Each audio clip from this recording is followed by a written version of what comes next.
গাজীপুরের শ্রীপুরে পিকনিকের দোতলা বাস বিদ্যুতায়িত হয়ে ৩ শিক্ষার্থীর মৃত্যু হয়েছে, আহত হয়েছে আরও ৩ শিক্ষার্থী। আহতদের ময়মনসিংহ মেডিকেল কলেজ হাসপাতালে ভর্তি করা হয়েছে। আহতদের সম্পর্কে জানাতে ময়মনসিংহ থেকে যোগ দিচ্ছেন আমাদের সহকর্মী আবু সালেহ মুসা।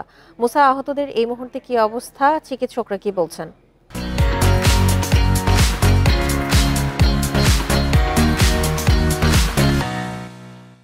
এই মুহূর্তে কিন্তু আমি ময়মনসিংহ মেডিকেল কলেজ হাসপাতালের ঠিক সামনে রয়েছি। আমরা এখানে যেটি জানতে পেরেছি যে ৩টি মৃতদেহ কিন্তু এখানে আনা হয়েছে এবং একজন আহত, তাবেদুল নামে একজন আহত রোগী এখানে আনা হয়েছে। আর ৩টি মৃতদেহ, তাদের নাম কিন্তু জানা গিয়েছে, একজন মুস্তাকিম, একজন মুজাম্মেল এবং একজন জুবায়ের। এবং এই ৩জনকে কিন্তু ডাক্তাররা যেটি বলেছেন যে তাদেরকে কিন্তু মৃত অবস্থায় কিন্তু ময়মনসিংহ মেডিকেল কলেজ হাসপাতালে আনা হয় এবং ৩টি মরদেহই কিন্তু পুরা অবস্থায় কিন্তু তারা হাসপাতাল কর্তৃপক্ষ রিসিভ করেছেন বলে আমাদেরকে জানিয়েছেন। এবং এই মুহূর্তে কিন্তু এই ৩জনকে লাশ গড়ে রাখা হয়েছে।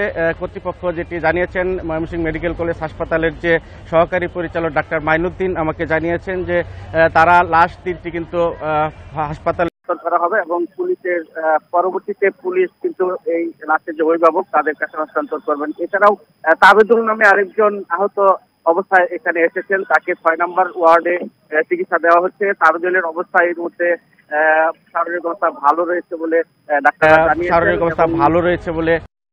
জানিয়েছেন এবং তার অবস্থা আশঙ্কা মুক্ত বলে আমাদেরকে জানিয়েছেন। এছাড়াও এই ঘটনায় কিন্তু এই মোট ৪জন কিন্তু ময়মনসিংহ মেডিকেল কলেজ হাসপাতালে তাদেরকে নিয়ে আসা হয় বেলা ১২টার দিকে এবং একজনই আহত এখানে ভর্তি চিকিৎসা নিচ্ছেন এবং বাকি ৩জন, আমি যেটি আগেও বলছিলাম যে ৩জনকে কিন্তু আসলে মৃত অবস্থা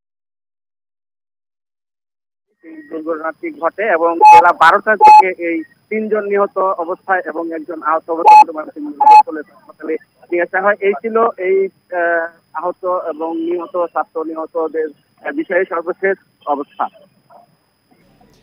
গাজীপুরের দুর্ঘটনা নিয়ে ময়মনসিংহ মেডিকেল কলেজ হাসপাতাল থেকে জানাচ্ছিলেন সহকর্মী আবু সালেহ মুসা।